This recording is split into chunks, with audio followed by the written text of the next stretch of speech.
सभी को नमस्कार, स्वागत है आपका एक बार पुनः हमारे चैनल पर। तो आम का सीज़न चल रहा है तो सोचा कुछ बातें आम के बारे में ही कर ली जाए। और ये जो जानकारी मैं आपको देने वाला हूँ काफ़ी दिलचस्प लगेगी आपको, यदि आपने इसके बारे में पहले नहीं सुना होगा तो।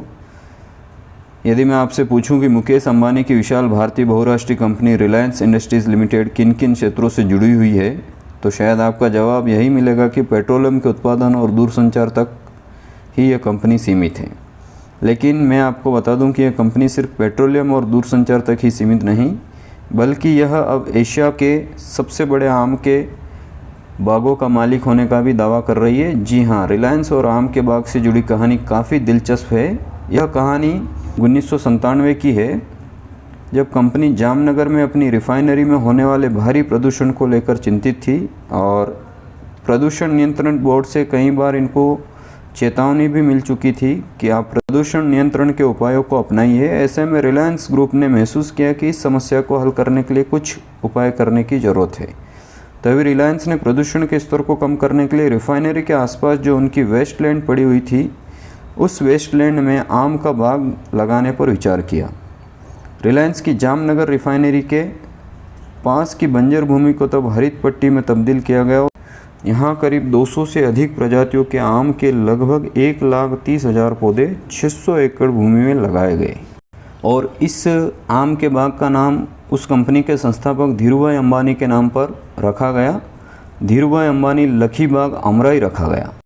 रिलायंस के बाग का नाम 16वीं शताब्दी में मुगल सम्राट अकबर द्वारा बनाए गए आम के बाग से प्रेरित था, जिसे बिहार के दरभंगा में स्थित लखी बाग कहा जाता था। रिलायंस का प्रदूषण से बचने का यह फार्मूला दोहरा लाभ देने वाला साबित हुआ और लगभग 600 एकड़ भूमि में आम के पेड़ काफ़ी अच्छे विकसित हो चुके हैं।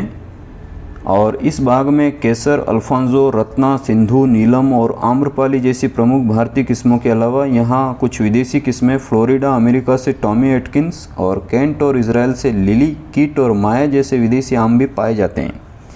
यह कंपनी जो रिलायंस ग्रुप है वो इस आम के बाग को दिखाने के लिए आसपास के किसानों को भी आमंत्रित करती है, जिससे वह बाग में जाकर वहाँ इस्तेमाल की जा रही नवीन जानकारियों को भी सीख सके। और इतना ही नहीं, कंपनी हर साल किसानों को 1 लाख आम के पौधे भी मुफ्त में बांटती है। अब इस अमराई वाले बाग में करीब 1.5 लाख पेड़ हो चुके हैं और इस पूरे बाग की जो कमान है मुकेश अंबानी जी की पत्नी नीता अंबानी जी के हाथों में है। एक दिलचस्प बात यह भी है कि मुकेश जी के पिता धीरूभाई अंबानी जी बहुत बड़े मैंगो लवर थे, इसलिए कहा जाता है कि उनकी याद में ही अमराई को उनका नाम दिया गया है। वहीं खुद मुकेश अंबानी जी भी आमों के बड़े शौकीन हैं। साथ ही यहाँ उत्पादित होने वाले आमों की बड़ी डिमांड रहती है और ज़्यादातर आम जो गुजराती NRIs होते हैं, जो विदेशों में बसे गुजराती होते हैं, उनको पहुँचाए जाते हैं, एक्सपोर्ट किए जाते हैं।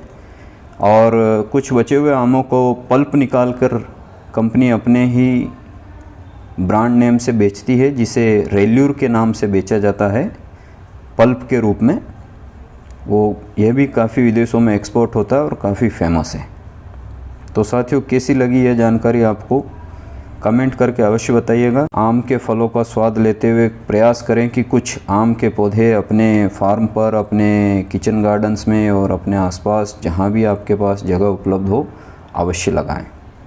धन्यवाद एवं आभार। मिलते हैं फिर से किसी नए विषय के साथ अगले वीडियो में।